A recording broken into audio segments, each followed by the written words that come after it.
الحمد لله نحمده ونستعينه ونستغفره ونؤمن به ونتوكل عليه ونعوذ بالله من شرور أنفسنا ومن سيئات أعمالنا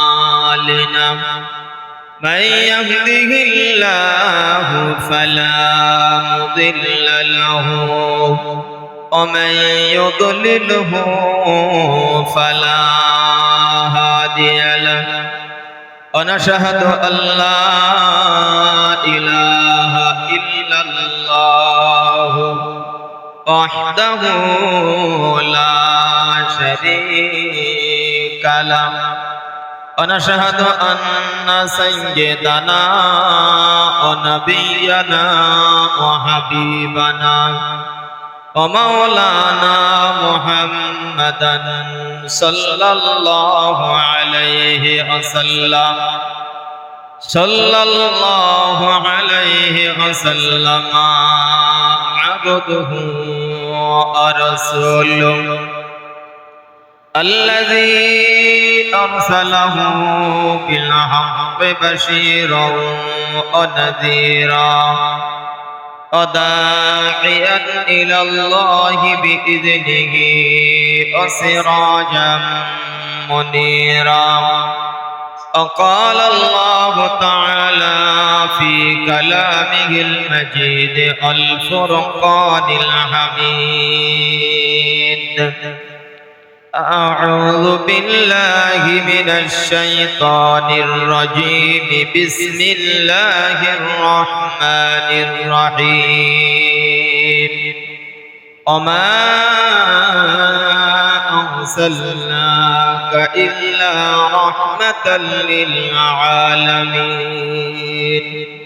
وقال النبي صلى الله عليه وسلم إني لمبعوث لعنة وإنما بعثت رحمة أو كما قال النبي صلى الله عليه وسلم إن الله وملائكته يصلون على النبي يا أيها الذين آمنوا صلوا عليه وسلموا تسليما اللهم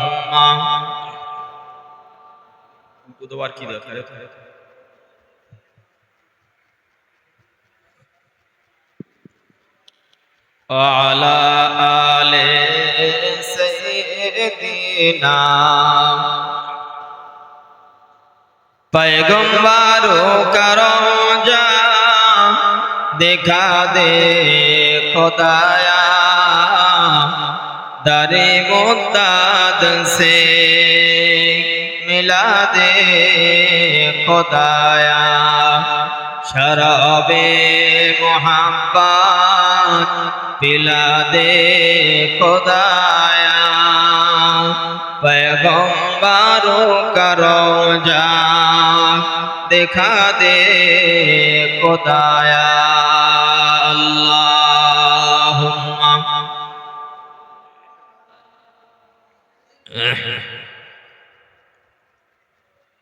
वाला आले सय्यिदिना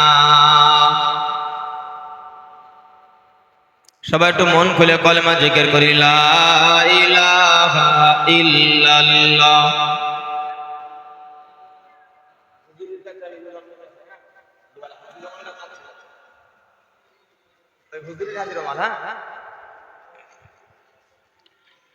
আসমানের মালিক তুমি আল্লাহ জমিনের মালিক তুমি আল্লাহ আসমানের মালিক তুমি আল্লাহ জমিনের মালিক তুমি আল্লাহ ইজ্জতের মালিক তুমি আল্লাহ জিল্লাতের মালিক তুমি আল্লাহ লা ইলাহা ইল্লাল্লাহ লা ইলাহা ইল্লাল্লাহ লা ইলাহা ইল্লাল্লাহ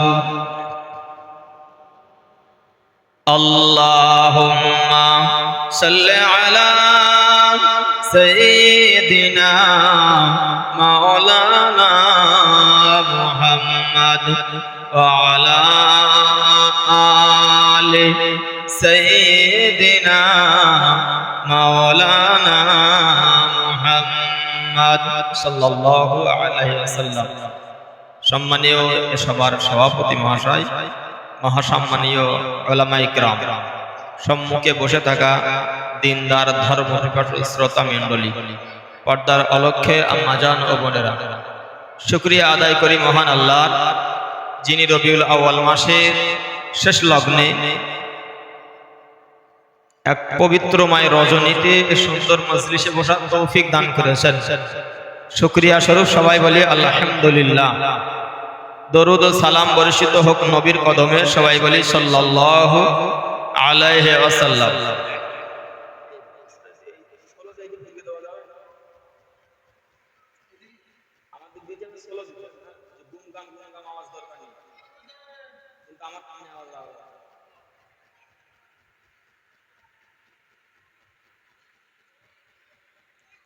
যাই হোক, সন্ধ্যার পর থেকে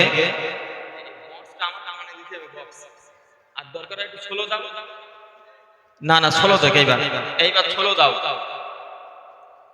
মানে আমার কানে লাগুক, শ্রোতার নাই না লাগুক। দাও আওয়াজ একটু হালকা করে দাও, দাও দাও দরকার ইগো মানে ডিলে শর্ট করে দাও।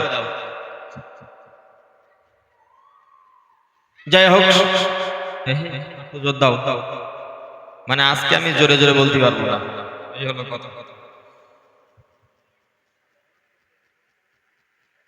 তাহলে তো আর মুখ দেখা যায় না, এইটা একটু মুখ দিন শর্ট লাগতে চাই। যাই হোক, সন্ধ্যার পর থেকে অনেক কথাই আপনারা শুনেছেন, আরো জোর দাও বক্সে। হ্যাঁ হ্যাঁ, আমার কানে লাগুক, দাও কথা বলতেছি না থেকে আমি শুয়ে রয়েছি। সন্ধ্যার পর থেকে এ পর্যন্ত একাধিক মুখে অনেক গুরুত্বপূর্ণ কথা আমরা শ্রবণ করেছি।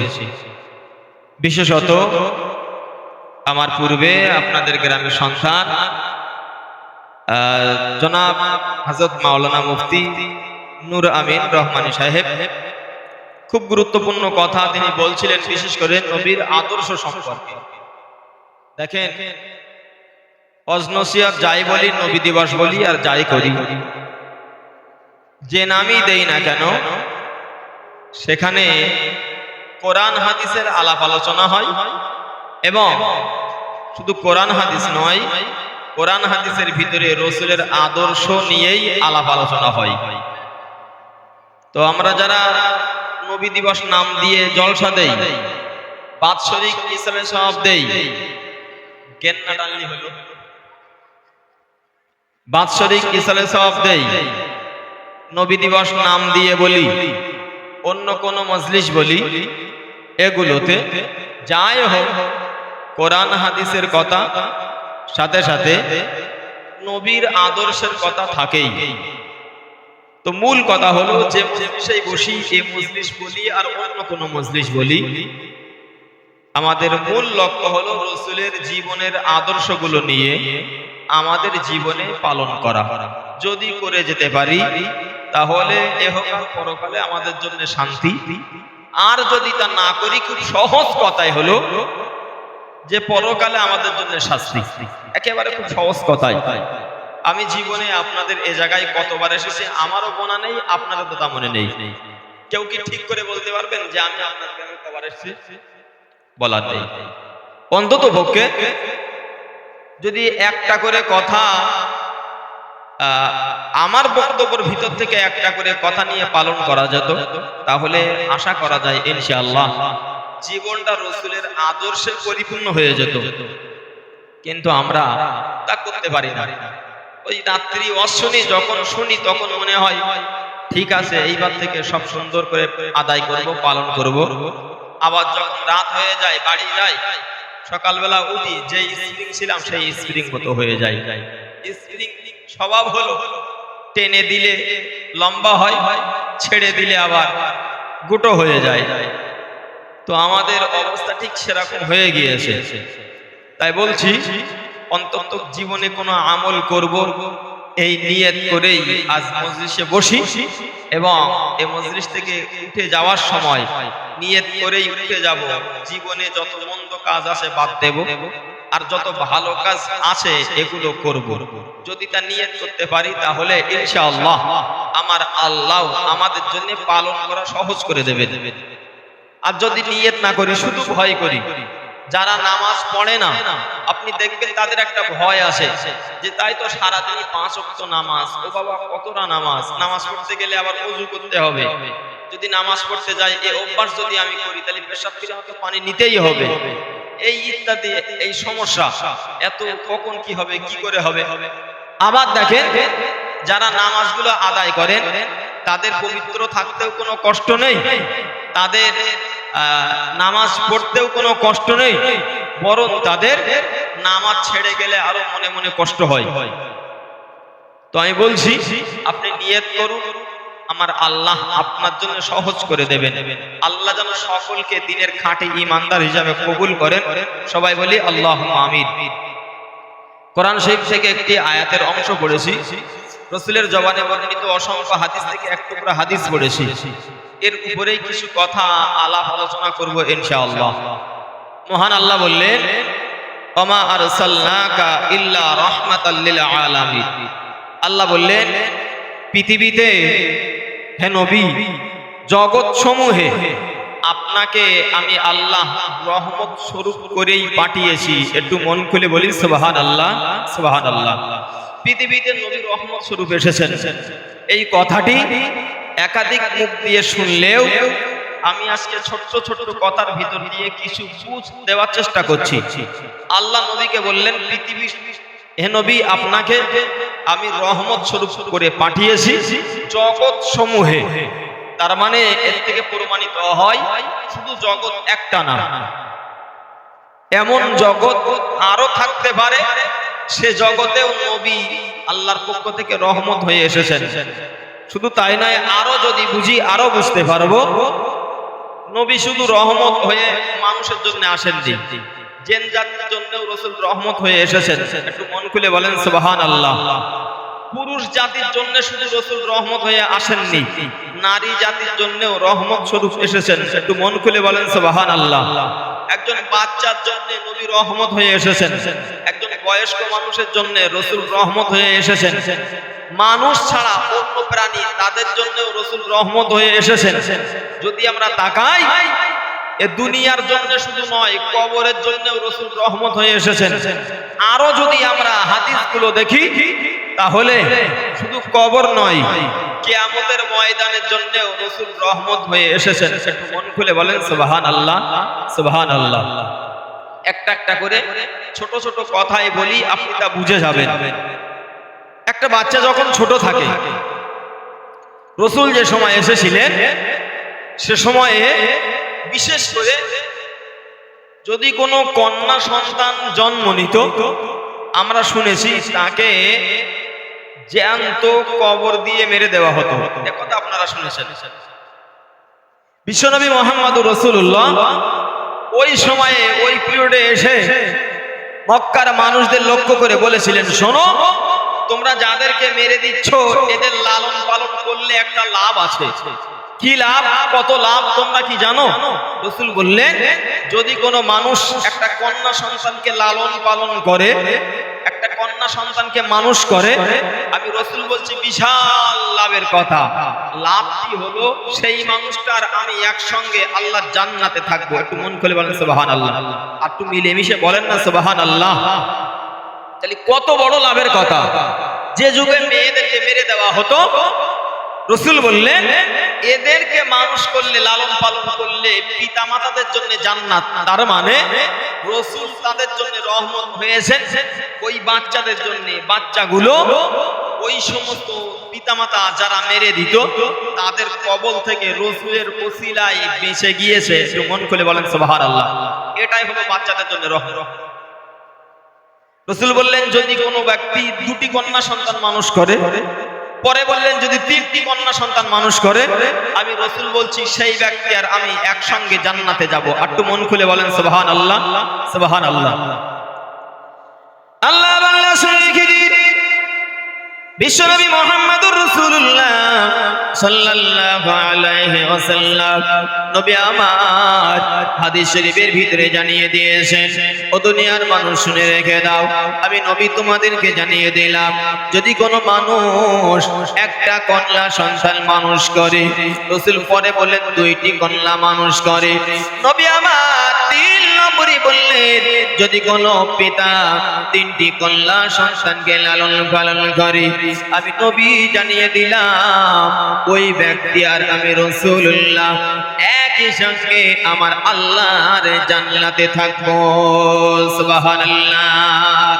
ও আল্লাহ বাংলা শুধু তাই নয়, বিশ্বনবী মুহাম্মদুর রাসূলুল্লাহ সাল্লাল্লাহু আলাইহি ওয়াসাল্লাম নারী জাতির প্রতি এত বড় রহমত হয়ে তিনি এসেছেন যে যুগে তেমন করি তার কোন স্ত্রীর স্বামী মারা গেলে, কোন স্ত্রীর স্বামী মারা গেলে স্ত্রীকে জ্যান্ত চিতায় পুড়িয়ে দেওয়া হতো। এক কথায় স্বামীর চিতায় স্ত্রীকে পুড়িয়ে মেরে দেওয়া হতো।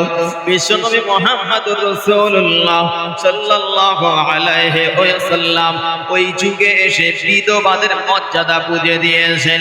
কেমন ভাবে বুঝিয়ে দিয়েছেন?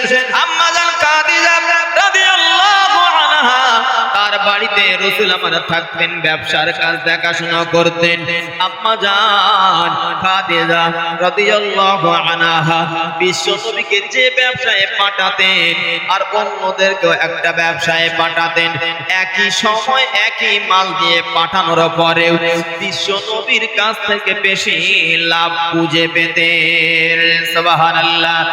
আল্লাহ বাংলা শুনে বিশ্বনবী মুহাম্মদুর রাসূলুল্লাহ এই সুন্দর আদর্শ আর চরিত্র আম্মা জান খাদিজা রাদিয়াল্লাহু আনহা লক্ষ্য করা শুরু করলেন।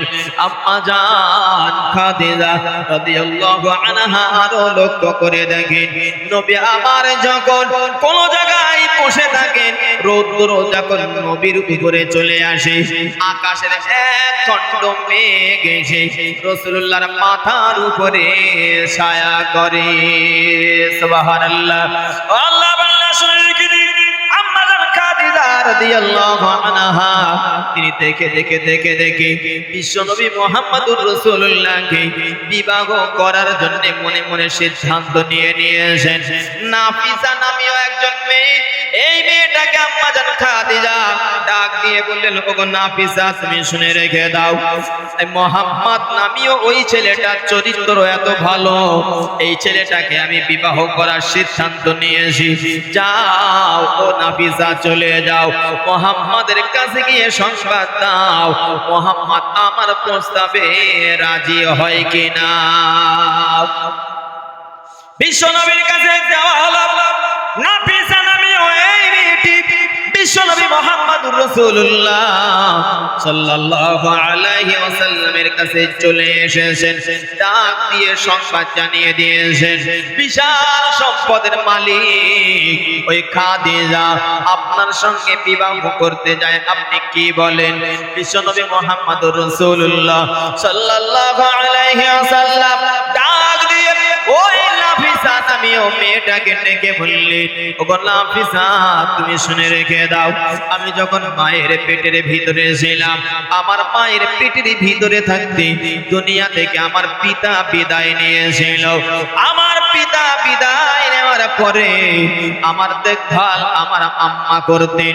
আমি যখন দুনিয়াতে ভূমিষ্ঠ হয়েছি, আমার বয়স যখন 6 বছর হয়েছে, আমার মা দুনিয়া থেকে বিদায় নিয়েছিল। আমার দাদু আমাকে দেখাশোনা দেখাশোনা করতেন। আমার বয়স যখন 8 হয়েছে, আমার দাদু আব্দুল মুত্তালিব দুনিয়া থেকে বিদায় নিয়েছিলেন। 8 বছর বয়সে আমার দাদু বিদায় নিয়েছে, 6 বছর বয়সে আমার মাথা বিদায় নিয়েছে। মায়ের পেটে যখন ছিলাম পিতা বিদায় নিয়েছে। তারপর থেকে আমার দেখাশোনা করার দায়িত্ব আমার চাচা আবু তালেব নিয়েছেন। আজও পর্যন্ত আমি মুহাম্মদ আমার চাচা আবু তালেবের অধীনে আছি। আমি তার কাছে লালিত পালিত হই। আমি নিজেই ডিসিশন টানতে পারবো না। ও নাফিসা, তুমি যাও, চলে যাও আমার চাচা আবু তালেবের কাছে। নাফিসা নামীয় মেয়েটি চলে গিয়েছেন নবীর চাচা আবু তালেবের কাছে। আবু তালেবের কাছে গিয়ে সব খুলে বলেছেন, এই মক্কার একজন ধনাঢ্যবান ব্যক্তি, ধনী ব্যক্তি, নাম হলো যার খাদিজা, আপনার ভাই মুহাম্মদকে সে বিবাহ করতে চায়। এক কথায় যেভাবে বুঝিয়ে বললে হয় নাফিসা বুঝিয়ে বলেছেন। নবীর চাচা আবু তালেব শোনার পরে বিশ্ব নবীর সঙ্গে খাদিজার বিবাহটা নিজে মেনে নিয়ে রায় দিয়ে দিয়েছেন, যাও, চলে যাও, আমি রাজি হয়ে গিয়েছি, মুহাম্মাদের কাছে চলে যাও। মুহাম্মদ রাজি হয়ে গেলে বিবাহ হবে। সুবহানাল্লাহ। আর একটু মিলেমিশে বলা যাবে না সুবহানাল্লাহ? নাফিসা চলে এসেছে বিশ্বনবী মুহাম্মদুর রাসূলুল্লাহ সাল্লাল্লাহু আলাইহি ওয়াসাল্লামের কাছে। বিশ্বনবীর কাছে এসে বললেন, ওগো মুহাম্মদ, তুমি শুনে রেখে দাও, তোমার চাচা শুনেছে, সব শোনার পরে রাজি হয়ে গিয়েছে।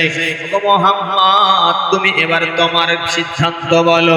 মুহাম্মদুর রাসূলুল্লাহ সাল্লাল্লাহু আলাইহি ওয়াসাল্লাম ডাক দিয়ে বললেন, ওগো নাফিসা, তুমি শুনে রেখে দাও, আমার চাচা রাজি হয়ে গিয়েছে, কথা বলার অধিকার তার উপরে আমার নাই। তবে এতটুকু কথা আমি বলতে পারি, আমার মনটা যেন চায় আমি খাদিজার সঙ্গে বিবাহ না করি। বিবাহ না করলেই বড় ভালো হতো। নাফিসা জিজ্ঞাসা করেছেন, কেন আপনি বিবাহ না করলে ভালো হতো বুঝেছেন? বিশ্বনবী ডাক দিয়ে বললেন, ও নাফিসা, তুমি শুনে রেখে দাও, ওই খাদিজা এত ধনী, ওই খাদিজা এত ধনাঢ্যবান, আমি মুহাম্মদ পৃথিবীতে আমার পিতা নাই, আমি মুহাম্মদ পৃথিবীতে আমার মাতা নাই, আমি বড় অসহায় মুহাম্মদ, আমি এতিম, আমার দাদু নাই, আমি আমার চাচার আন্ডারে মানুষ হয়েছি, লালিত পালিত হয়েছি, আমার মতো অসহায় গরিব এতিম একজন মুহাম্মদ কেমন করে খাদিজার মতো একজন ধনী মেয়ের সঙ্গে বিবাহ করব? না না, এই দিকটাতে দেখে আমার মনে হয় আমার উচিত হবে না, সিদ্ধান্ত নেওয়া ঠিক হবে না যে আমি খাদিজার সঙ্গে বিবাহ করি। আল্লাহ বান্দা শুনে রেখে দিন, নাফিসাকে সংবাদ জানাই আম্মা জান খাদিজা রাদিয়াল্লাহু আনহার কাছে পৌঁছে দিয়েছে। ও খাদিজা, মুহাম্মদ সব কথা মেনে নিয়েছে, কিন্তু না না, আপনার মতো একজন ধনী ব্যক্তির সঙ্গে মুহাম্মাদের সংসার কেমন করে হবে? মুহাম্মদ এই জায়গাটা একটু আপত্তি করে। আল্লাহর বান্দা শুনে রেখেছেন, আম্মা জান খাদিজা রাদিয়াল্লাহু আনহা শোনার পরে নাফিসাকে ডেকে বললেন, ওগো নাফিসা, যাও, চলে যাও, মুহাম্মাদের দরবারে চলে যাও, মুহাম্মদকে গিয়ে বলো, আমার যত ধন সম্পদ, আমার যত অর্থবিত্ত, আমার যত টাকা পয়সা, আমি মুহাম্মাদের সঙ্গে বিবাহ করব, একটি টাকার মালিক আমি থাকবো না, সব মুহাম্মাদের কদমে দিয়ে দেব। সুবহানাল্লাহ। আর একটু মন খুলে বলেন না সুবহানাল্লাহ। আল্লাহ বান্দা শুনে রেখে দিন, বিশ্বনবী কেমন রহমত ছিলেন সেই কথা বোঝানোর জন্য একটুখানি আমি একটা কথা আপনাকে বলেছি। আল্লাহর বান্দা শুনে রেখে দিন। চাচা রাজি হয়ে গিয়েছেন, নবী আমার রাজি হয়ে গিয়েছেন। আম্মা জান খাদিজা রাদিয়াল্লাহু আনহা তিনি রাজি হয়ে গিয়েছেন নবীর রাজিতে। আম্মা জান খাদিজার সঙ্গে বিশ্বনবীর বিবাহ সম্পন্ন হয়ে গিয়েছে। সুবহানাল্লাহ। আর মন খুলে বলেন না সুবহানাল্লাহ।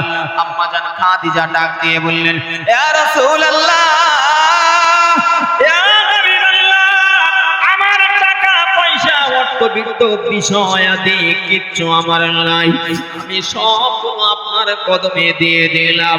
আপনি যা ইচ্ছা, যে পথে ইচ্ছা আপনার অর্থগুলো আপনি ব্যয় করতে পারেন। সুবহানাল্লাহ।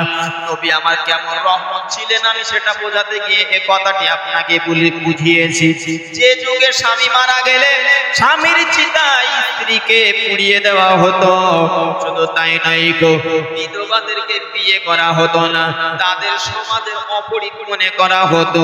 ওই যুগে বিশ্বনবী মুহাম্মদুর রাসূলুল্লাহ 25 বছরের একজন টকটকে জওয়ান নবী আম্মা জান খাদিজার মতো 40 বছরের এক মেয়েকে বিবাহ করে বিধবা নারীর মর্যাদা রাসূল দিয়েছেন।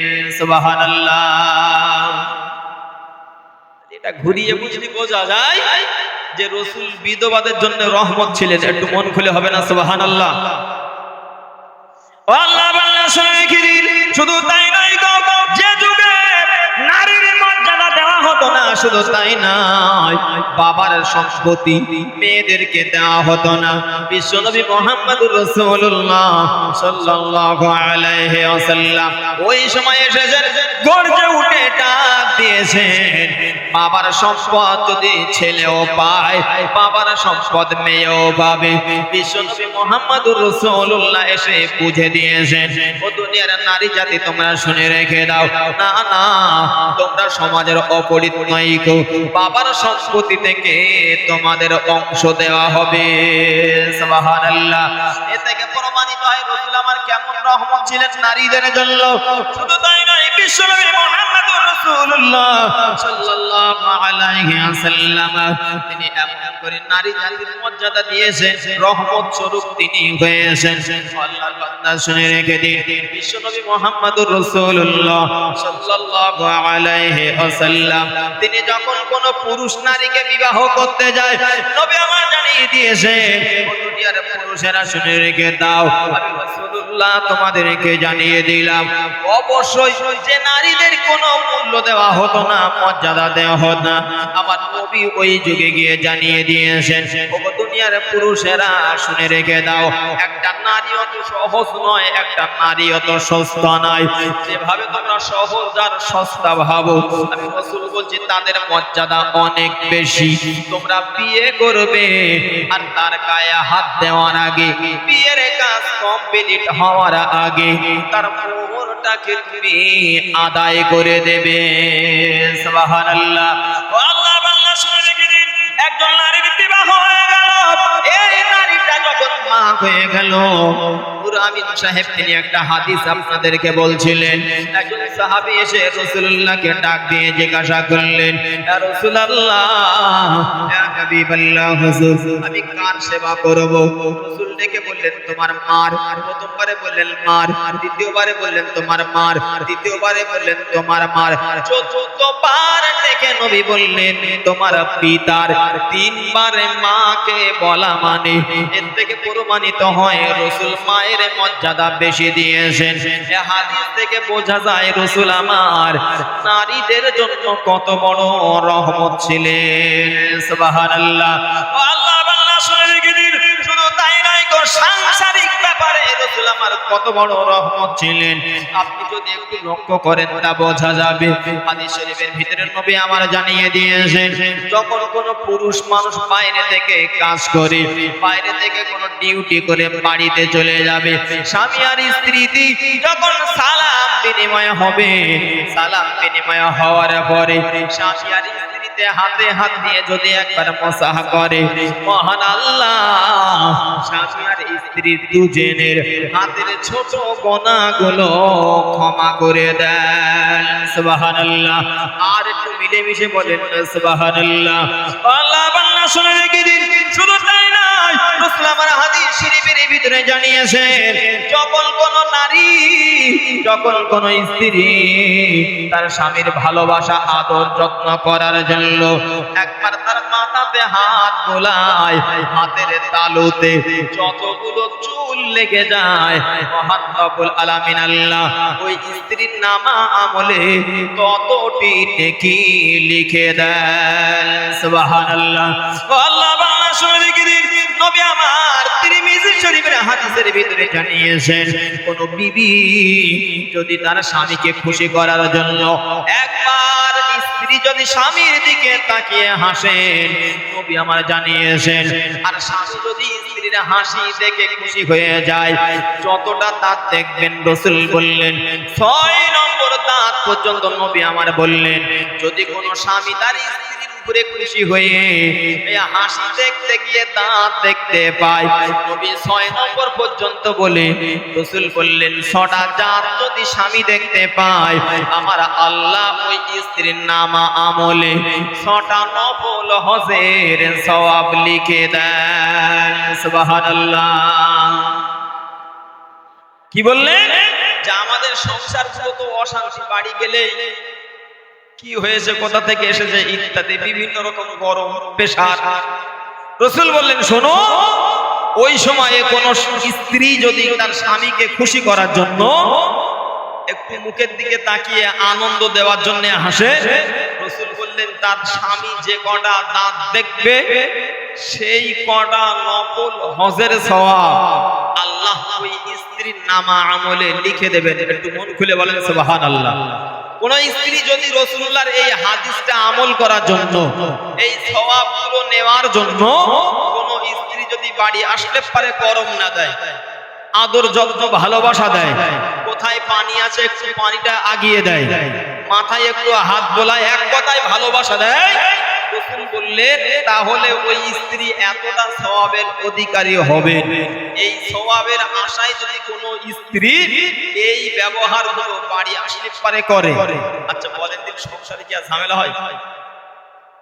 আপনি বলেন, এই সংসারে ঝামেলা হয় এই জন্য যে আপনি বাজার থেকে সে মাছ একটু পচা, বাড়ি আসলে পারে যে কেন পচা, এ শোনার আগে তুমি কিছু বোঝো না, দেখে দেখে পচা মাছ তুমি নেছো, বিভিন্ন রকম গরম। যদি জানতো যে মাছ কিনেছি সন্ধ্যাবেলা, বাড়ি আসতে গিয়ে গাড়ি টায়ার পাঞ্চার হয়ে গিয়েছিল, মিস্ত্রির কাছে ঠেলে ঠেলে এত কষ্ট করে নিয়ে গিয়েছি, গিয়ে দেখি চার দোকানে চা খেতে গিয়েছে, তার আসতে আবার আধ ঘন্টা লেট, কাজ করতে আধ ঘন্টা লেট, আবার গাড়ি ঠেলে ঠেলে মিস্ত্রি পর্যন্ত নেছি। একদিকে আমার মেজাজ বেশ গরম হয়ে হবে না, হবে না, আর বাড়ি এসে ওই গরমে আবার যদি হিট দেয়, গরমে গরম এমনি ফায়ারিং হবে না, হবে না, আগুন হবে সংসারে। সংসারে তো আগুন লাগে এইভাবে, কোন একটা কিছু বুঝলাম না, শুনলাম না, বাড়ি এসেছি মাছ কেন পচা, তুমি কিছু বোঝো না, দোকানদাররা তোমার খুব নরম পায়, তোমার কাছে দিয়ে দিলে তুমি নিয়ে আসলে ইত্যাদি। যদি বিষয়টা শুনে বুঝে তারপরে বকতো, তাও একটু সহ্য করা যেত। আর বকে না সেরকম লোক খুব কম আছে যে আমার বকে না, হোম মিনিস্টার বকে না সেরকম লোক খুব কম আছে। তো কি বলছি আমি, মূল কথা বোঝাচ্ছি যে রাসূল ছিলেন, এসেছিলেন আমাদের জন্য রহমত, আজও রাসূল আমাদের জন্য রহমত। তবে কথাগুলো যদি আমরা মেনে নেই, জোরে বলেন সুবহানাল্লাহ। আল্লাহ আল্লাহ শুনে রেখে দিন, বিশ্বনবী মুহাম্মদুর রাসূলুল্লাহ সাল্লাল্লাহু আলাইহি ওয়াসাল্লাম আমাদের জন্য কেমন রহমত নিয়ে এসেছিলেন। পৃথিবীতে এসেছেন শুধু রহমত স্বরূপ নয় গো, কবরের ভিতরে নবী আমাদের জন্য রহমত, হাসরের রাসূল আমাদের জন্য রহমত। আল্লাহর বান্দা শুনে রেখে দিন, বিশ্বনবী মুহাম্মদুর রাসূলুল্লাহ কেমন রহমত ছিলেন হাটে মাঠে পথে ঘাটের জন্য। একটি একটি হাদিস আমি আপনাকে শোনাই, আর আপনি উপলব্ধি করতে পারবেন। বিশ্বনবী মুহাম্মদুর রাসূলুল্লাহ একদিন মদিনার বাজারে চলে গিয়েছেন। মদিনার বাজারে গিয়ে নবী আমার একটা গম ব্যবসায়ীর কাছে গিয়েছেন। গম দোকানের সামনে গিয়ে গমের বস্তার ভিতরে নবী আমার হাত দিয়েছেন। এক মুঠো গম নিচে থেকে উঁচু করেছেন, নিচে থেকে গম উঁচু করে সামনে যখন তুলেছেন, নবী আমার লক্ষ্য করে দেখেন উপরের গমগুলো যত ভালো আর শুকনো, নিচের গমগুলো সব ভিজে। নবী আমার জিজ্ঞাসা করলেন, কি ব্যাপার, তোমার উপরের গমগুলো কেন শুকনো আর নিচের গমগুলো কেন ভিজে? ওই দোকানদার ডাক দিয়ে বলল, ইয়া রাসূলুল্লাহ, ইয়া হাবিবাল্লাহ, হুজুর, আমি উপরে ভালো গম রেখেছি, শুকনো গম রেখে দিয়েছি, আর নিচেই ভিজে গম রেখে দিয়েছি, যাতে উপরের ভালো গমগুলো থেকে নিচের খারাপ আর ভিজে গমগুলো বিক্রি করতে পারি। এক কথায় উপরের ভালো গমের দামে নিচের মন্দ গমগুলো বিক্রি করে নেব, তাতে লাভ একটু আমার বেশি হবে। আল্লাহর বান্দা শুনে রেখে দিন, বিশ্বনবী মুহাম্মদুর রাসূলুল্লাহ সাল্লাল্লাহু আলাইহি ওয়াসাল্লাম ওই মদিনার বাজারে দাঁড়িয়ে দাঁড়িয়ে দোকানদারকে লক্ষ্য করে বলেছিলেন, ও দোকানদার, তুমি শুনে রেখে দাও, আমি রাসূলুল্লাহ তোমাকে জানিয়ে দিলাম, মান গশানা ফালাইসা মিন্না, আও কামা ক্বালান নবী সাল্লাল্লাহু আলাইহি ওয়াসাল্লাম। নবী আমার জানিয়ে দিলেন, যারা ধোঁকা দেয়, ধোঁকা দেওয়া কারবার করে, আমি রাসূল জানিয়ে দিলাম তারা আমার উম্মত না। যারা ধোঁকা দেয় তারা আমার উম্মত না। আচ্ছা, দোকানদার ধোঁকা দিলে উম্মত থাকবে না, তাহলে দোকানদার যদি রাসূলুল্লাহর এই কথা মেনে নেয়, ধোঁকা দেবে না, ধোঁকা যদি না দেয়, তাহলে খরিদ্দারের জন্য ভালো হয়েছে না খারাপ হয়েছে? খরিদ্দারের জন্য ভালো হয়নি? ভালো হয়েছে। এটাই হলো খরিদ্দারের জন্য রহমত। আবার খরিদ্দারদের লক্ষ্য করে নবী বললেন, তোমরা খবরদার দোকানদারকে টাকা দেওয়ার ব্যাপারে ঠকিও না, ফাঁকি মেরো না, ছেঁড়া টাকা, এক কথায় অচল টাকা, জাল টাকা দিও না। তাহলে খরিদ্দার যদি দোকানদারকে ছেঁড়া জাল অচল টাকা না দেয়, আর দোকানদার যদি কোনো খরিদ্দারের না ঠকায়, তাহলে হাটে রহমত হয়েছে না হয়নি? হাটে রহমত হয়নি। কিন্তু সমস্যা হলো যে এই হাদিসগুলো আমরা পালন করি না, মানতে পারি না, এটাই হলো আমাদের সমস্যা, আর যার জন্য আমরা এই রহমতগুলো পাই না। এক $2 একজন ডেকে বলছে, চাচা, দুধের দাম তো বিরাট নেচ্ছ, তাই পানি টানি দাও না তো দুধি? বলতে, না খোকা, ওরাম কাজ আমি করবি, এরাম কাজ আমি করি না। তাহলে একটু বড্ড দাম বেশি হয়ে যাচ্ছে, একটু কম নিলি হতো না? বলে, খোকা, এইবার যদি দাম কমায় তাহলে আর দুধের কালার থাকবে না। ঠিক বুঝেছেন? বলে, বলে, খোকা, আমি তো পাইল দেই না, তবে এইবার যদি দাম কম নেই তার দুধি আর কালার থাকবে না, ও পানি হয়ে যাবে।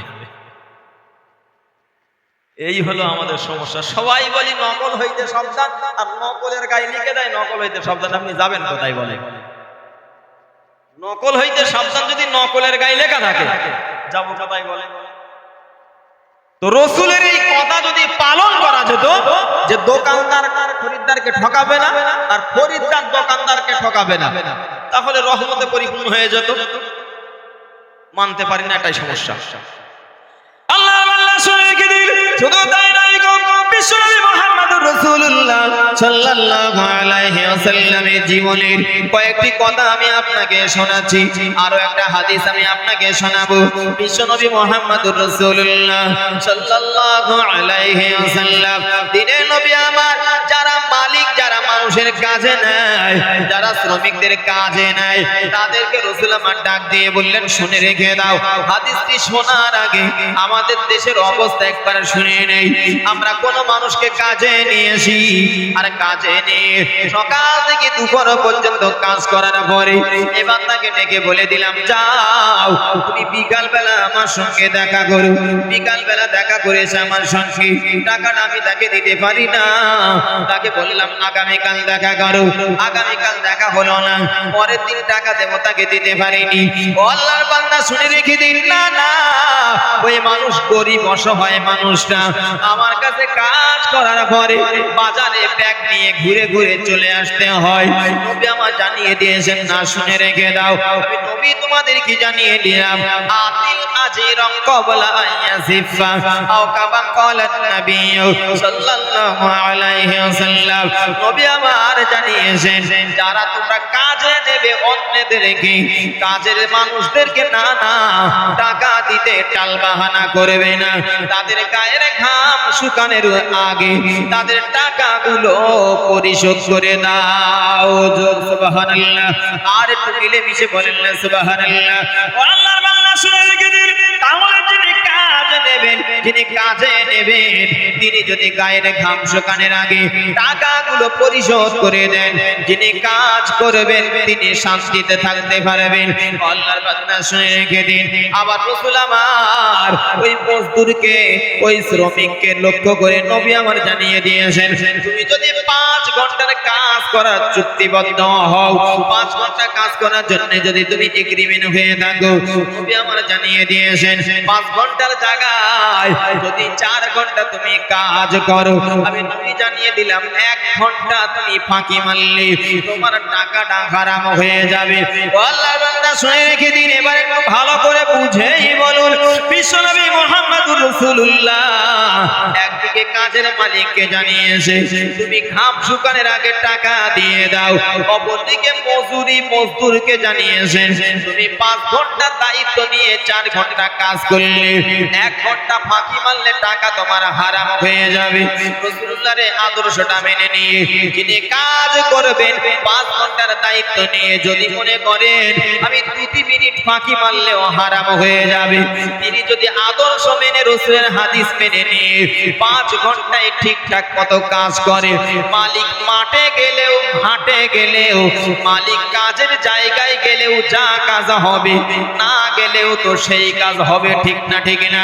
আবার যিনি কাজে নিয়েছেন তিনি যদি ঠিক মতো টাকা বুঝে দেন, তাহলে একদিকে শ্রমিকও শান্তি পেয়েছে, অপরদিকে মালিক কাজে নিয়ে নিশ্চিন্ত হয়েছে। আল্লাহর বান্দা শুনে রেখে দিন, নবীর হাদিস যদি মানা হয় তাহলে কর্মস্থলে রহমত শান্তি হবে না, হবে না? শান্তি রহমত হবে না, হবে না? কিন্তু সমস্যাটা তো এই জায়গায়, ফাঁকি মারতে পারি, এই জায়গাটা হলো সমস্যা। কে কত টাকা ফাঁকি মারতে পারি আর কে কত কাজে ফাঁকি মারতে পারি, এইটাই সমস্যা, যার জন্য আমাদের সমাজ এত বিশৃঙ্খল উচ্ছৃঙ্খল, রহমত আমরা পাই না। আল্লাহ শুধু তাই নয়, বিশ্বনবী মুহাম্মদুর রাসূলুল্লাহ সাল্লাল্লাহু আলাইহি ওয়াসাল্লাম কেমন রহমত ছিলেন আমি আপনাকে বোঝাতে বসেছি বাবা। বিশ্বনবী মুহাম্মদুর রাসূলুল্লাহ সাল্লাল্লাহু আলাইহি ওয়াসাল্লামের ইসলামের প্রথম যুগে যে সমস্ত সাহাবীরা কলেমা পড়ে মুসলমান হয়ে যেতেন, তাদের ভিতরের কাউকে ঘর থেকে তাড়িয়ে দেওয়া হতো, কাউকে সম্পদ থেকে বঞ্চিত করে দেওয়া হতো, কেউ আবার কলেমা পড়ে নিজের দেশে ফিরে না যে রাসূলুল্লাহর কাছে থেকে যেতেন, কারোর বাতে পুত্র করে দেওয়া হতো। কথায় রাসূলুল্লাহর কাছে কলেমা পড়ে সর্বক্ষণ সর্বদাই কিছু মানুষ থেকে যেতেন, যাদেরকে আসহাবে সুফফা বলা হয়। আল্লাহর বান্দা শুনে রেখে দিন, এই দলের ভিতরে কম বেশি সর্বক্ষণে 70 জন মতো সাহাবীরা ও জায়গায় থাকতেন, ও জায়গায় ওঠা বসা করতেন, খাওয়া দাওয়া করতেন। আর রাসূল আমার তাদের কাছে গিয়ে মাঝে মাঝে মাঝে মাঝে রাসূল আমার হাদিসগুলো শোনাতেন, সাহাবীরা হাদিসগুলো মুখস্থ করে নিয়ে অন্যের কাছে পৌঁছে দিতেন। একটু মন খুলে বলা যাবে না সুবহানাল্লাহ? আর একটু মন খুলে বলেন সুবহানাল্লাহ। আল্লাহ বান্দা শুনে রেখে দিন, একদিনের অবস্থা এমন হলো, আবু হুরায়রা রাদিয়াল্লাহু আনহু রাসূলুল্লাহর প্রাণপ্রিয় সাহাবী, যিনি সবথেকে বেশি হাদিস বর্ণনা করেছেন। অন্যান্য সাহাবীরা মাঝে মাঝে একটু কাজে কামে কোথাও গেলেও আবু হুরায়রা যেতেন না, সর্বক্ষণ রাসূলুল্লাহর কাছেই থাকতেন। আল্লাহ বান্দা শুনে রেখে দিন, একদিন আল্লাহ নবী ডাক দিয়ে আবু হুরায়রা রাদিয়াল্লাহু আনহু কে জিজ্ঞাসা করলেন, ও বাবা আবু হুরায়রা, তুমি শুনে রেখে দাও, অন্যেরা কাজে গেলেও, অন্যেরা অন্য কোনো জায়গায় গেলেও তুমি কেন সর্বদা এ জায়গায় থাকো? একটু কি কোনো জায়গায় তুমি যেতে পারো না, যেতে তোমার মন চায় না? আবু হুরায়রা রাদিয়াল্লাহু আনহু ডাক দিয়ে বললেন, ইয়া রাসূলুল্লাহ, ইয়া হাবিবাল্লাহ, আমি যদি আপনার কাছ থেকে চলে যাই, আমি যদি আপনার কাছ থেকে অন্য কোন জায়গায় চলে যাই, না না, আপনার মুখের যে হাদিসটা ওই সময়ে অন্য সাহাবীদের কাছে আপনি বলবেন, বর্ণনা করবেন, আমি আবু হুরায়রা তার থেকে বঞ্চিত হয়ে যাব, আপনার মুখের একটি হাদিস আমার শোনা হবে না। এজন্য আমি আবু হুরায়রা খাওয়া না হলেও আপনার কাছে পড়ে থাকি। সুবহানাল্লাহ। বিশ্বনবী মুহাম্মদুর রাসূলুল্লাহ কোন একদিন তিনি একটি জায়গায় গিয়েছিলেন। আবু হুরায়রা রাদিয়াল্লাহু আনহু তিনি এত ক্ষুধার্ত হয়ে পড়লেন, একদিন, দুই দিন, তিন দিনের না খাওয়া শরীর হয়ে গিয়েছে। ক্ষুধার্ত শরীর নিয়ে আবু হুরায়রা আর যেন চলতে পারেন না, শরীর জীর্ণ শীর্ণ হয়ে গিয়েছে।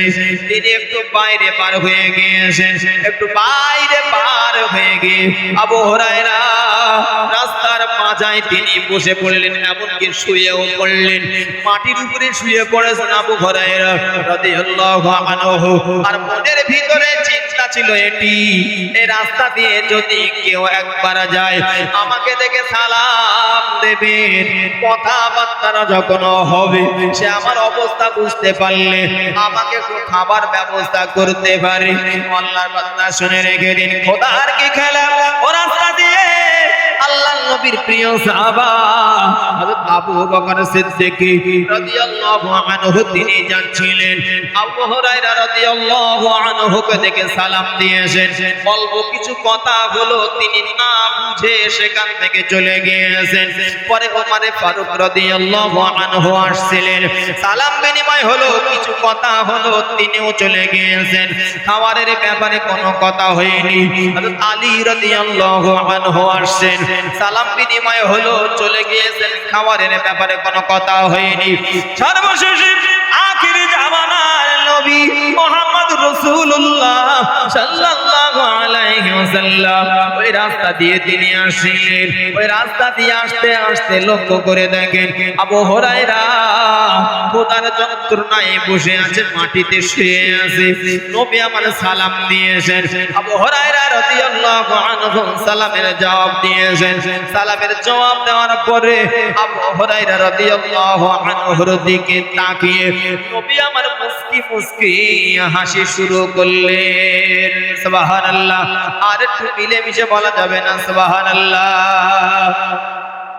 নবী আমার হাসি শুরু করলেন। আবু হুরায়রা রাদিয়াল্লাহু আনহু কে লক্ষ্য করে বললেন, কি হয়েছে বলো? আবু হুরায়রা রাদিয়াল্লাহু আনহু বললেন, ইয়া রাসূলুল্লাহ, 3 দিনের কায় না খাওয়া শরীর আমার, ক্ষুধার যন্ত্রণা সহ্য করতে পারি না। নবী আমার ডাক দিয়ে বলেন, আবু হুরায়রা, ও আবু হুরায়রা, চলো আমার বাড়ি, চলো চলো আমার বাড়িতে চলো। নবী আমার আবু হুরায়রাকে নিয়ে বাড়িতে চলে গিয়েছেন। আম্মা জান আয়েশা রাদিয়াল্লাহু আনহাকে ডাক দিয়ে নবী আমার বলেন, ও বিবি আয়েশা, বলো তোমার ঘরে কি আছে, খাওয়ার মতো কি আছে, একবার বলো। আমার বাড়িতে মেহমান হিসাবে আবু হুরায়রা চলে এসেছে, খাওয়ার কিছু আছে নাকি বিবি? ওই সময় আম্মা জান আয়েশা রাদিয়াল্লাহু আনহা ডাক দিয়ে বললেন, ইয়া রাসূলুল্লাহ, আপনার এক সাহাবী আপনাকে 1 গ্লাস দুধ দিয়েছিলেন, 1 গ্লাস দুধ হাদিয়া দিয়ে গিয়েছিলেন, দুধটা আপনার জন্য রাখা আছে। নবী আমার ডাক দিয়ে বললেন, বিবি দুধটা আমার কাছে দিয়ে দাও। নবী আমার দুধটা হাতে নিয়েছেন। আবু হুরায়রা রাদিয়াল্লাহু আনহু নবীকে ডাক দিয়ে বললেন, ও আবু হুরায়রা, যাও আসহাবে সুফফার ভিতরে যারা আছে তাদের সকলকে খবর দিয়ে এই জায়গায় নিয়ে এসো। আল্লাহর বান্দা শুনে রেখে দিন, আবু হুরায়রা রাদিয়াল্লাহু আনহু মনে করেছিলেন এক গ্লাস দুধ তাদের সমস্ত আসহাবে সুফফায় 70 জন মত সাহাবী সকলকে ডাক দিতে বলেছেন। রাসূলুল্লাহ কি হবে না জানি কি হবে। আল্লাহর বান্দা শুনে রেখে দিন, আবু হুরায়রা রাদিয়াল্লাহু আনহু সকলকে ডাক দিয়ে রাসূলুল্লাহর বাড়ির সামনে হাজির করে দিয়েছেন। নবী আমার দুধের পাত্রখানা নিয়ে একজন সাহাবীর কাছে দিয়েছেন, ও সাহাবী পান করুন। সাহাবী পান করলেন, দুধের পাত্রখানা দিয়ে দিয়েছেন। পান করার পরে আরেকজনকে দেওয়া হয়েছে, তারপরে আরেকজনকে দেওয়া হয়েছে। এইভাবে গ্লাস চেঞ্জ হতে হতে গ্লাস চেঞ্জ হতে হতে আবু হুরায়রার কাছে গ্লাস দেওয়া হলো। আবু হুরায়রা রাদিয়াল্লাহু আনহু দুধের পাত্রখানা ধরে গ্লাস নিয়ে মুখে দিয়েছেন, দুধ পান করেছেন। গ্লাসখানা যেই নামিয়েছেন রাসূল বললেন, আবার পান করো। আবু হুরায়রা রাদিয়াল্লাহু আনহু আবার পান করলেন। দ্বিতীয়বার গ্লাস নামিয়েছেন, আল্লাহর নবী বললেন, আবার পান করো। তিনি আবার পান করে গ্লাস নামিয়েছেন। ডাক দিয়ে নবীকে ডেকে বলেন, ইয়া রাসূলুল্লাহ, আমার পেটে আর মোটেও জায়গা নাই, আমি এত পরিমাণ দুধ তৃপ্তি সহকারে পান করেছি, আর আমি পান করতে পারবো না রাসূলুল্লাহ। আল্লাহর বান্দা শুনে রেখে দিন, এক গ্লাস দুধে কম বেশি 70 জন মত সাহাবী পান করেছে। সুবহানাল্লাহ। আর একটু মন খুলে বলা যাবে না সুবহানাল্লাহ। এরপরে দেখা গেল গ্লাসে যতটা দুধ ছিল ততটা দুধ আছে। এই হলো রাসূল রহমত। পৃথিবীতে রাসূল রহমত স্বরূপ এসেছেন। এই কথা বললে অনেক কথাই বলা যাবে। আল্লাহর বান্দা শুনে রেখে দিন, বিশাল রাত আমি করতে যাই না, আল্লাহর নবী পৃথিবীতে রহমত স্বরূপ এসেছিলেন। এই কথা আমি আপনাদের কেন শুধু বোঝাবো গো। আল্লাহর বান্দা শুনে রেখে দিন, আল্লাহর নবী এবং তার প্রিয় সাহাবী আবু বকর সিদ্দিক রাদিয়াল্লাহু আনহু কোন একদিন তারা চলছিলেন, চলতে চলতে একটি ছাগলের পাল তারা লক্ষ্য করে দেখেছেন। এই ছাগলের পালে একজন রাখাল, এই রাখালটাকে লক্ষ্য করে আবু বকর সিদ্দিক রাদিয়াল্লাহু আনহু তিনি বললেন, ও ভাই, একটি ছাগল কি দেওয়া যায় নাকি আমাদের জন্য? মানে একটি ছাগল কি দেবেন, আমরা দুধ দুয়ে আমরা পান করব। রাখালটা দিতে চাইল না। রাখাল বলল, ছাগলগুলো তো আমার নয়, আমি ছাগলের দুধ কেমন করে আপনাদের দেব? আমার মালিক আমার কাছে কৈফিয়ত নেবে, আমি আপনাদের দুধ দিতে তা পারবো না, ছাগল দিতে পারবো না। আল্লাহর বান্দা শুনে রেখে দিন, আবু বকর সিদ্দিক রাদিয়াল্লাহু আনহু ডাক দিয়ে বললেন, ভাই, আপনার যে ছাগলের দুধ হয়, এই দুধ হওয়া ছাগল দিতে হবে না, একটা এমন ছাগল দেবে যে ছাগলের দুধ হয় না, এরকম একটা ছাগল আমাকে দেন। একটা বকরি ছাগল ধরে দিয়ে দেওয়া হলো। আল্লাহর বান্দা শুনে রেখে দিন, হাদিস শরীফের ভিতরে আছে ওই রকম একটা বকরি ছাগল ধরে বিশ্বনবী মুহাম্মদুর রাসূলুল্লাহ সাল্লাল্লাহু আলাইহি ওয়াসাল্লাম দুধ পান করবেন। ওই ছাগলটাকে নিয়ে দহন করা হলো, দোয়া হলো। ওই না দুধ হওয়া ছাগল থেকে একটা পাত্রে দুধ হয়েছে। আল্লাহর নবী আর আবু বকর সিদ্দিক রাদিয়াল্লাহু আনহু সঙ্গে ওই রাখাল তিনজন মিলে ওই ছাগলের দুধ তারা পান করেছেন। সুবহানাল্লাহ।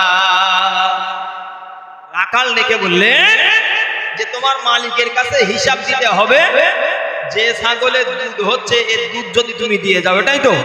তো এমন ছাগল দাও যার দুধ হয়, এরকম ছাগল দাও। সেই ছাগল একটা দেওয়া হলো।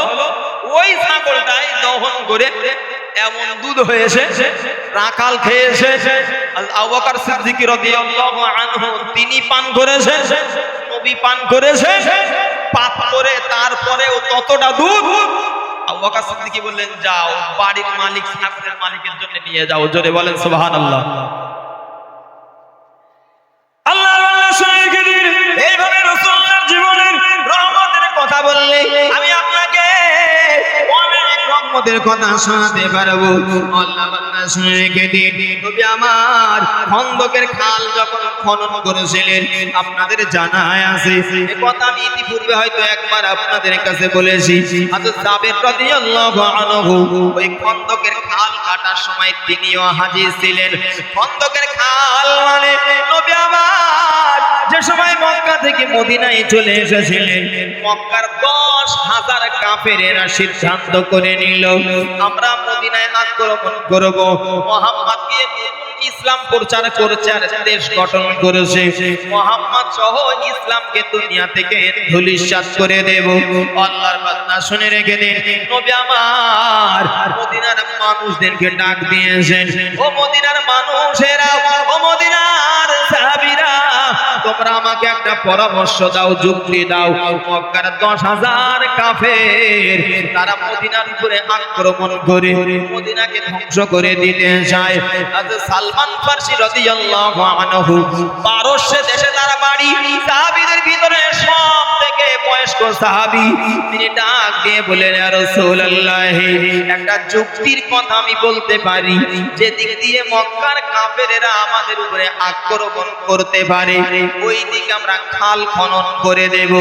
এমন চওড়ার এমন গভীরে হবে, ঘোড়া লাফ মেরে যেন পার না হতে পারে, খালের ভিতরে যেন পড়ে যায়, সেখান থেকে যেন উঠতে না পারে। আল্লাহর বান্দা শুনে রেখে দিন, যুক্তিটা মাথায় নিয়েছেন রাসূলুল্লাহ, এবার খাল কাটা শুরু করে দিয়েছেন। আল্লাহর বান্দা শুনে রেখে দিন, খাল কাটা শুরু হয়ে গেল। আল্লাহর নবী সাহাবীদের নবী আমার কাজ ভাগ করে দিয়েছে, 10 জন মিলে 40 ফুট করে তোমরা খাল খনন করো। আল্লাহর বান্দা শুনে রেখে দিন, এমন সময় হযরত জাবের রাদিয়াল্লাহু আনহু একজন সাহাবী এসে নবীর কাছে ডেকে বললেন, ইয়া রাসূলুল্লাহ, ইয়া হাবিবাল্লাহ, হুজুর আপনি আমাকে একটু বাড়ি যেতে অনুমতি দেন, কারণ বড় ক্ষুধার্ত আমি, আমার পেটে কিছু নাই, আমি বড় ক্ষুধার্ত, বাড়ি যাবার অনুমতি দেন। আল্লাহর নবী বললেন, তুমি বড় ক্ষুধার্ত? হযরত জাবের রাদিয়াল্লাহু আনহু নিজের পেটের কাপড়খানা, নিজের জামাখানা পেটে থেকে সরিয়েছে। নবী আমার লক্ষ্য করে দেখেন, হযরত জাবের রাদিয়াল্লাহু আনহুর পেটে একটি পাথর বাঁধা আছে। নবী আমার থেকে বড় কষ্ট পেয়েছে, জাবের রাদিয়াল্লাহু আনহুর পেটে পাথর বাঁধা। বিশ্বনবী মুহাম্মদুর রাসূলুল্লাহ এবার নিজের পেটের কাপড়খানা, নিজের পেটের জামাখানা সরিয়েছেন, আর জাবের রাদিয়াল্লাহু আনহু লক্ষ্য করে দেখেন নবীর পেটে 2টি পাথর বাঁধা আছে। আর জাবের রাদিয়াল্লাহু আনহু নবীকে বললেন, ইয়া রাসূলুল্লাহ, ইয়া হাবিবাল্লাহ, আপনি তো আমার থেকে বেশি ক্ষুধার্ত, এবার আপনি আমাকে বাড়ি যাওয়ার জন্য অনুমতি দেন। আমি নিজের জন্য বাড়িতে যাই না, আপনি বড় ক্ষুধার্ত ইয়া রাসূলুল্লাহ। তিনি বাড়িতে চলে গিয়েছেন, রাসূলুল্লাহর কাছে অনুমতি নিয়ে গিয়েছেন। বাড়িতে চলে গিয়ে ডাক দিয়ে হযরত জাবের রাদিয়াল্লাহু আনহুর বিবিকে ডেকে বললেন, বাড়িতে কি আছে একটু বলো, খাওয়ার মতো কি আছে? জাবেরের স্ত্রী ডাক দিয়ে বললেন, একটা ছোট ছাগলের বাচ্চা আছে, আর 3 কেজি মতো জব আছে। তিনি বললেন, ছাগলটাকে আমার কাছে দাও, জবাই করে দেই, আর 100 জব তুমি পেশায় করে আটার জন্য খামির বানাও। রাসূলুল্লাহর কাছে আমি চলে যাই, রাসূলুল্লাহকে ক্ষুধার্ত দেখেছি, কষ্ট হয়, সহ্য হয় না, আমাদের বাড়িতে দাওয়াত দিয়ে আসি।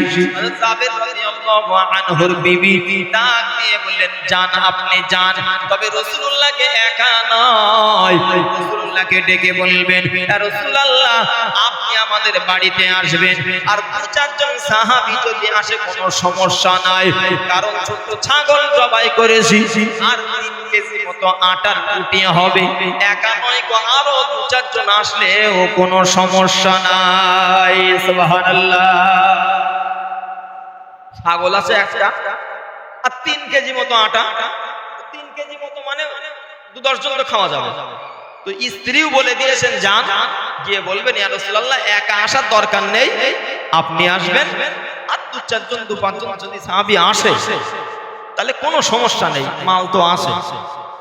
তিনি গেলেন, যে রাসূলুল্লাহকে ডেকে আলাদা করে বললেন, ইয়া রাসূলুল্লাহ আজকে আপনার আমাদের বাড়ি দাওয়াত, আর যদি দু চারজন নিয়ে যান কোনো সমস্যা নেই, মালা আসা খাবার আসে, দু চারজন নিয়ে যাবেন বলে হযরত জাবের রাদিয়াল্লাহু আনহু এবার বলছেন, ইয়া রাসূলুল্লাহ একটু বাড়ি যাই। কেন?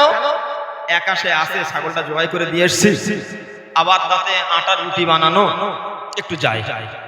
রাসূল বললেন যাও। জাবের রাদিয়াল্লাহু আনহু যেই পিছন ফিরে বাড়ির দিকে হাঁটা শুরু করেছেন, নবী এবার ডাক দিয়ে বললেন, শোনো সাহাবীরা, সবাই শোনো, সবাই শোনো, জাবেরের বিবিয়া সবার দাওয়াত দিয়েছে তাদের বাড়ি। এই কথা হযরত জাবের রাদিয়াল্লাহু আনহু যেই শুনেছেন, আচ্ছা বলেন পাকিয়া ঠিক পড়বে? ছাগলের টুসকানি আর 3 কেজি আটা। রাসূলুল্লাহকে বললাম আপনি যাবেন, দু চারজন যাবেন। রাসূল বললেন সবার দাওয়াত জাবেরের বাড়ি, চল।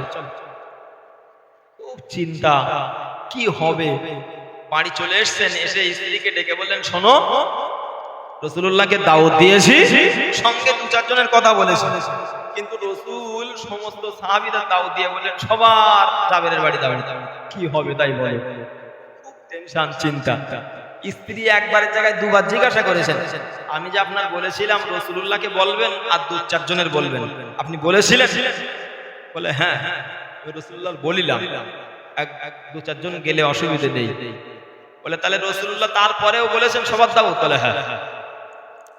আল্লাহর রাসূল হযরত জাবের রাদিয়াল্লাহু আনহু ডাক দিয়ে সান্ত্বনা দেওয়ার জন্য এবার ডাক দিয়ে বললেন, ওগো স্বামী, না চিন্তার কোনো কারণ নেই গো, কারণ আমরা দাওয়াত দিয়েছি রাসূলুল্লাহর চিন্তা আমাদের, আর নবী দাওয়াত দিয়েছেন সাহাবীদের চিন্তা রাসূলুল্লাহ। সুবহানাল্লাহ।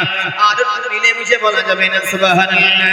আল্লাহর বান্দা শুনে রেখে দিন, কিছুক্ষণ বাদে সাহাবীরা লক্ষ্য করে দেখেন নবী সমস্ত সাহাবীদের নিয়ে হযরত জাবের রাদিয়াল্লাহু আনহুর বাড়িতে পৌঁছে গিয়েছেন, সাহাবীদের বাইরে দাঁড় করিয়ে দিয়েছেন। জাবেরকে ডাক দিয়ে নবী বললেন, ও জাবের, একবার বলো খাওয়ার পাত্রগুলো কোথায় আছে, আমার সামনে নিয়ে এসো। কোষের পাত্র, রুটির পাত্র সামনে নিয়ে আসা হলো। আল্লাহ নবী গালে থেকে একটু লালা নিয়ে, থুতু নিয়ে দুই পাত্রে মিশিয়ে দিয়েছেন, আল্লাহর কাছে দোয়া করলেন, ঢাকনা দিয়ে ঢেকে দিয়েছে, আর ডাক দিয়ে বললেন, জাবের শুনে রেখে দাও, পার করতে গেলে আর গোশ পার করতে গেলে যতটা আলগা করার প্রয়োজন ততটাই আলগা করবে, পরিপূর্ণ পাত্র আলগা করবে না।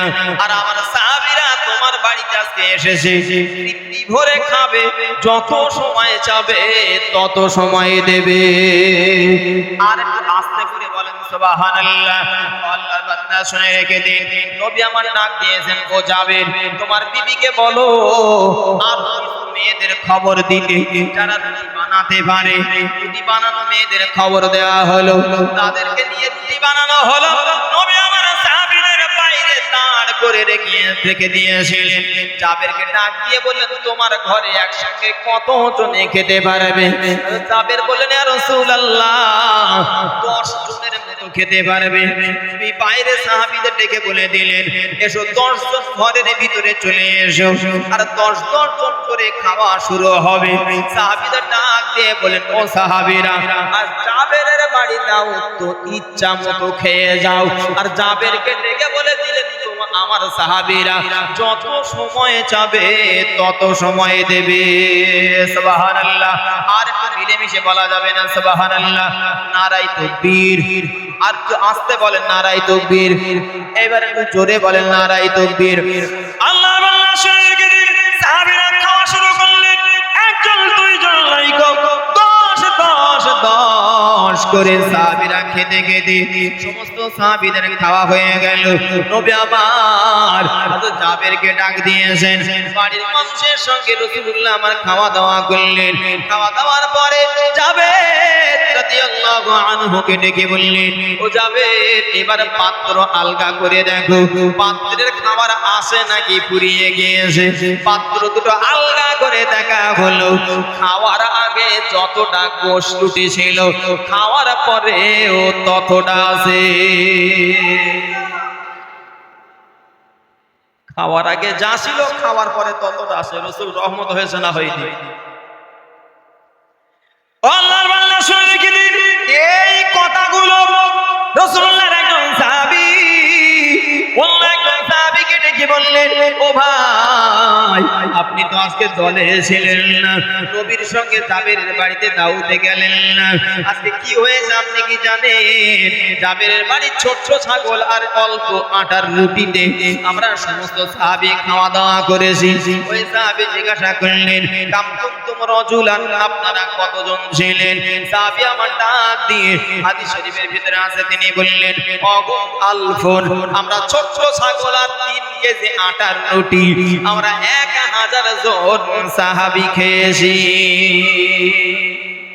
1000 সাহাবী খেয়েছেন। আল্লাহর বান্দা শুনে রেখে দিন, শুধু তাই নয় গো, নবী আমার কোন একদিন সাহাবীর বাড়িতে দাওয়াতে গিয়েছিলেন। এক সাহাবীর বাড়িতে দাওয়াতে যাওয়ার পরে ওই সাহাবীর বাড়ি মেহমানদারির জন্য কিছু নাই, কিছু অল্প রুটির টুকরো আছে, আর খাওয়া দাওয়া করার জন্য একটা পাত্র খুঁজে দেখে অল্প কিছু ঘি লেগে আছে। ঘি তাতে পরিপূর্ণ নাই, হাদিসের ভিতরে আছে তার গায়ে অল্প কিছু মেখে আছে, লেগে আছে। নবী আমার সাহাবীকে ডেকে বললেন, সাহাবী, তোমার বাড়িতে যা আছে মেহমানদারির জন্য আমাকে দিয়ে দাও। অল্প কিছু রুটি ছাড়া নবীর কাছে দেয়া হয়েছে, দিয়ে আর ঘির পাত্রখানা দেয়া হয়েছে। রাসূল নিজে হাতে রুটি নিয়ে পাত্রের ঘির ভিতরে ঢুকিয়ে একটু মিশিয়ে সাহাবীদের দিয়ে দিয়েছেন। সমস্ত সাহাবীরা খাওয়া দাওয়া করলেন। এরপরে লক্ষ্য করে দেখা গিয়েছে পাত্রে যতটা রুটি ছিল আর কৌটোতে যতটা ঘি মেখেছিল খাওয়ার পরে ততটা আছে। আল্লাহর বান্দা শুনে রেখে দিন, কতজন ছিলেন ওই দলে? সাহাবী ডাক দিয়ে বললেন, ওই দলের ভিতরে আমরা 1 2 200 300 500 নয় গো, ওই দিন আমার দলে আমরা 3000 সাহাবী ছিলাম। সুবহানাল্লাহ। আর একটু মিলেমিশে বলেন না সুবহানাল্লাহ। আল্লাহর বান্দা শুনে রেখে দিন, নবী আমার এমন রহমত ছিলেন, ওই জাবের এত গরীব এত অসহায় ছিলেন, দুনিয়া থেকে তার বাবা বিদায় নেওয়ার পরে বড় ঋণগ্রস্ত দেনাগ্রস্ত তিনি হয়ে গিয়েছিলেন। তার একটা খেজুরের বাগান ছিল, তিনি লক্ষ্য করে দেখেছেন, আমার বাগানের সব খেজুরগুলো যদি আমি দিয়ে দেই তাহলে ঋণ তো শোধ হবে না। পাওনাদার যারা তারা আসে আর ডেটে ফিরে যায়। একদিন সমস্ত পাওনাদারদেরকে জাবের কথা দিয়েছে, অমুক দিনে চলে এসো। আল্লাহর নবীর কাছে খবরটা গিয়েছে, নবী আমার চলে এসেছেন। আল্লাহর নবী চলে এসে জাবেরের খেজুরের বাগানে চলে গিয়েছেন। নবী বললেন, সব খেজুরগুলো পেড়ে একটি জায়গায় টাল করো। একটা জায়গায় টাল করা হলো, এই টালের উপরে গিয়ে নবী বসে পড়েছেন। আল্লাহর নবী ডাক দিয়ে বলেন, জাবের, ও জাবের, সমস্ত পাওনাদারদেরকে এক এক দিয়ে খেজুর দেওয়া শুরু করো। জাবের রাদিয়াল্লাহু আনহু এক এক দিয়ে খেজুর দেওয়া শুরু করলেন। সমস্ত পাওনাদারদের খেজুরের দেনা মিটে গিয়েছে। নবী আমার টালে বসেছিলেন, দেওয়ার পরে যতটা খেজুর ছিল সকলের দেওয়ার পরেও তাই আছে। ভাবে বললে অনেক কথা বলা যাবে। আরে আবু জাহালের মতো লোক এসে ডেকে বলল, আচ্ছা মোহাম্মদ, এই খেজুর পুঁতে দিতে হবে, চারা হবে, তাতে আটি থাকবে না। শুনেছেন না শোনেননি? খেজুর পুঁতে দিতে হবে, তাতে আটি থাকবে না, চারা হবে। নবী বললেন, তা আটিটা তুমি ছাড়িয়ে দাও না, তো আমি যদি ছাড়াই তুমি বলবো হাতের ভেতরে আটি ছিল, ওর ভেতর দিতেছে। আবু জাহাল কায়দা মতো ভালো করে খেজুরের ভিতর থেকে আটি ফেলে দে, তামাক ডোলা মতন ডলে নবীর কাছে দিয়েছে। রাসূল সেই খেজুরের শ্বাস পুঁতেছে, সেখান থেকে আল্লাহ চারা বার করে দিয়েছেন। জোরে বলেন সুবহানাল্লাহ। আবু লাহাব ও তাইবা সাইবা ডেকে তারা বলল, মোহাম্মদ, তুমি কিরাম আল্লাহর নবী কই দেখি, কি হয়েছে? আসমানের চাঁদ ভেঙে 2 টুকরো করতে হবে। এ কি যাই তাই কথা? গাছ কেটে দাও, গাছ ফেলে দাও, ঘর ভেঙে দাও, আলাদা ব্যাপার। কিন্তু আসমানের চাঁদ একই দাবি। নবী বললেন যদি তা হয় তোমরা কলেমা পড়বা? বলে হ্যাঁ, এরকম একটা কাজ, এরপরেও যদি কলেমা না পড়ি। রাসূল কোরআন শরীফের ভিতরে আসে ইকতারাবাতিস সাআতু ওয়ানশাক্কাল কমার। কমার মানে হলো চাঁদ। রাসূল আঙ্গুলের ইশারা করলেন, আসমানের চাঁদ ভেঙে দুই টুকরো হয়ে গেল। একটু মন খুলে বলেন সুবহানাল্লাহ। তাদের ভিতরে কেউ কলেমা পড়েছে, কেউ পড়েনি। যারা পড়েছে তাদের উপর রহমত হয়েছে। একটু মন খুলে বলেন সুবহানাল্লাহ, সুবহানাল্লাহ। জয় হোক।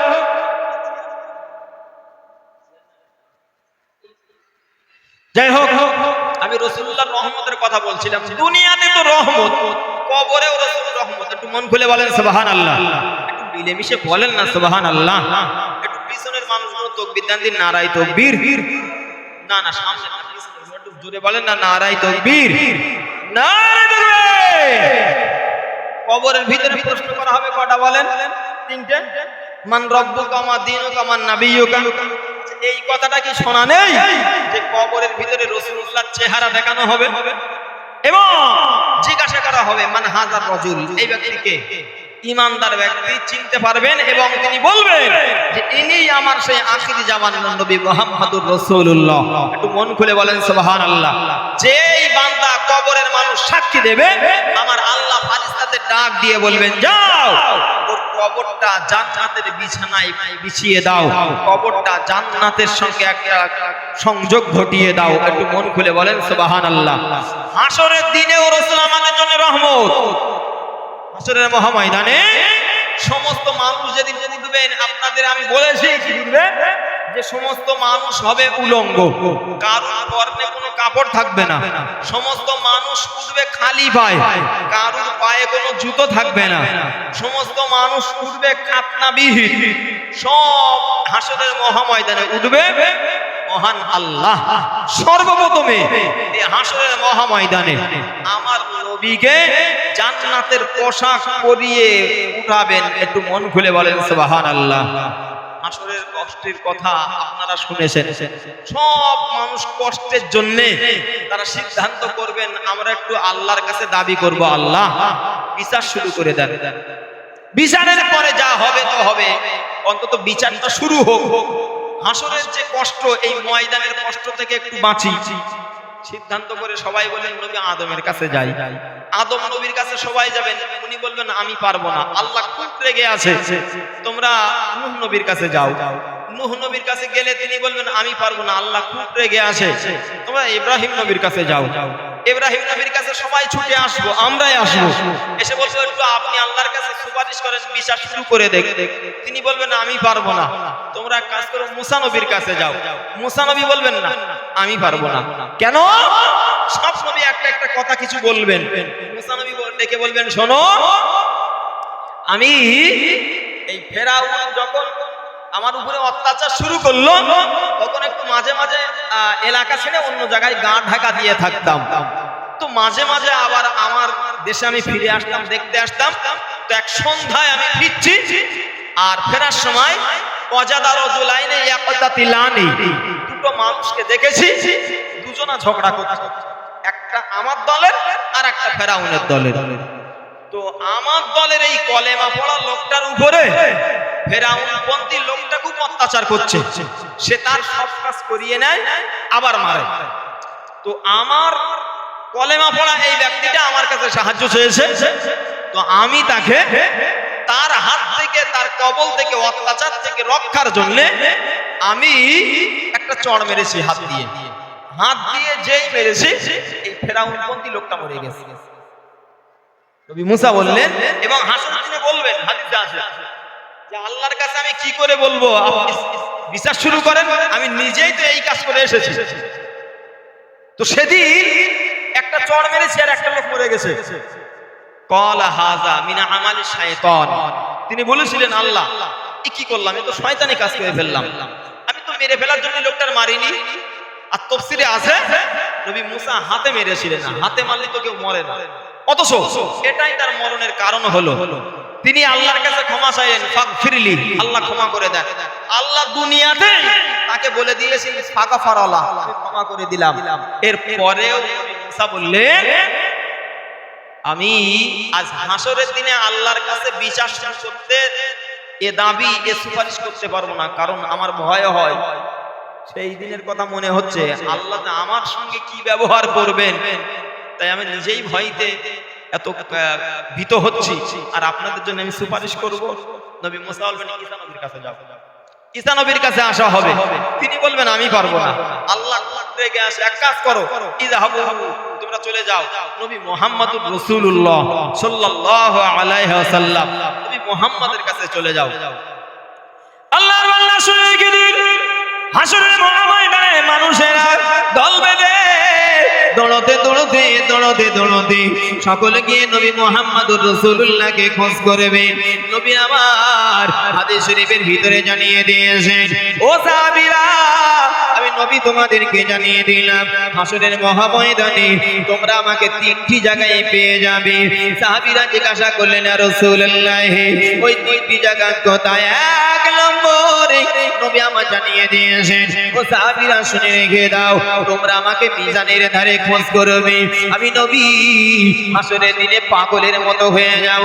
আমার পাপী উম্মত, আমার পাপী উম্মতি না জানি তাদের নেকির পাল্লাটা ভারী হয় নাকি হালকা হয়ে যায়। আমি নবী পাগলের মতো হয়ে ছুটে ছুটে ছুটে ছুটে মিজানের কাছে আমি চলে যাব। সেখানেও যদি তোমরা আমাকে না পেয়ে যাও, আমি নবী তোমাদেরকে জানিয়ে দিলাম তোমরা পুলসিরাতের কাছে চলে যাবে। আমি নবী দৌড়ে দৌড়ে পাগলের মতো হয়ে পুলসিরাতের কাছে চলে আসব। আমার গোলাগার উম্মত উম্মতি চুলের থেকে সরু আর হিরের থেকে ধার, এই পুলসিরাতে কেমন করে পারা হবে? আমি নবী দৌড়ে দৌড়ে আবার পুলসিরাতের কাছে চলে আসব। ও সাহাবীরা শুনে রেখে দাও, সেখানেও যদি আমি নবীকে তোমরা খুঁজে না পাও যাবে, ও সাহাবী তোমরা চলে যাবে হাউজে কাউসারের কাছে। আমার আল্লাহ আমাকে যা হাউজে কাউসার দান করেছেন আমার গোলাগার উম্মত উম্মতিদেরকে পান করানোর জন্য আমি রাসূলুল্লাহ হাউজে কাউসারের পানি নিয়ে দাঁড়িয়ে থাকবো। সুবহানাল্লাহ। আল্লাহ বান্দা শুনে রেখে দিন, শুধু তাই নাই গো, বিশ্বনবী মুহাম্মদুর রাসূলুল্লাহ সাল্লাল্লাহু আলাইহি ওয়াসাল্লামকে আমার আল্লাহ কত বড় রহমত করে পাঠিয়েছেন। আল্লাহ কোরআন শরীফের ভিতরে জানিয়ে দিয়েছেন, আসা আইয়াবাসাকা রাব্বুকা মাকামান মাহমুদা, নবী আমার মাকামে মাহমুদের সেজদায় মাথা কানা রেখে দিয়ে আমার আল্লাহর কাছে সুপারিশ করবেন, আল্লাহর কাছে দাবি করবেন। ডাক দিয়ে আমার আল্লাহ বলবেন, ইয়া মুহাম্মদ ইরফা, হে মুহাম্মদ তুমি উঠে যাও, ওয়াশফা তুশাফা, হে মুহাম্মদ তুমি সুপারিশ করো। আমি আল্লাহ জানিয়ে দিলাম, ওগো মুহাম্মদ তোমার সুপারিশ কবুল করে নেব। সুবহানাল্লাহ। আর একটু মিলে মিশে বলেন না সুবহানাল্লাহ। আল্লাহ বান্দা শুনে রেখে দিন, বিশ্বনবী মুহাম্মদুর রাসূলুল্লাহ সাল্লাল্লাহু আলাইহি ওয়াসাল্লাম আল্লাহর কাছে সুপারিশ করবেন, সেজদায় মাথা কানা রেখে দেবেন। আমার আল্লাহ ডেকে বলবেন, মুহাম্মদ মাথা তোলো।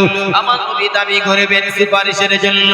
আমার আল্লাহ বিশ্বনবীর খাতিরে বিনা হিসাবে মুহাম্মদুর রাসূলুল্লাহর অগণিত উম্মতকে আমার আল্লাহ বিনা হিসাবে জান্নাত দিয়ে দেবে।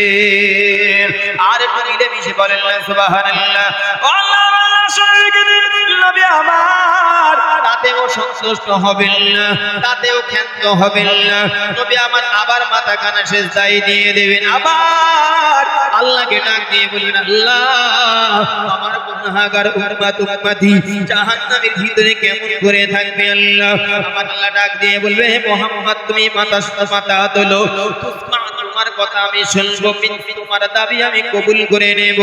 আমার নবীকে লক্ষ্য করে আমার আল্লাহ জানিয়ে দেবেন, মুহাম্মদ আমি আল্লাহ জানিয়ে দিলাম, যাও চলে যাও, যাও চলে যাও, তোমার গুনাহগার উম্মত উম্মতিদেরকে নিয়ে জাহান্নাম থেকে নিয়ে জান্নাতের ভিতরে চলে যাও। সুবহানাল্লাহ। আল্লাহ বান্দা শুনে রেখে দিন, শুধু তাই নাই গো, দ্বিতীয়বার নবী আমার সেজদায় মাথা কানা রেখে দেবেন, সেজদায় মাথা কানা রেখে দিয়ে আল্লাহর কাছে কাঁদবেন, আল্লাহর কাছে সুপারিশ করবেন। ডাক দিয়ে আমার আল্লাহ নবীকে ডেকে বলবেন, হে মুহাম্মদ তুমি শুনে রেখে দাও, আমি আল্লাহ জানিয়ে দিলাম ওগো মুহাম্মদ তোমার উম্মত, তোমার উম্মতি জাহান্নামের ভিতরে যারা আছে, একবার যারা কলেমা পড়ে নিয়েছে, যাদের অন্তরের ভিতরে যারা পরিমাণ নাই গো কোন পরিমাণ, যাদের অন্তরের ভিতরে এমন করে ঈমান আছে, আমি আল্লাহ জানিয়ে দিলাম ওগো মুহাম্মদ তাদের সকলকে জান্নাতি বানিয়ে দিলাম।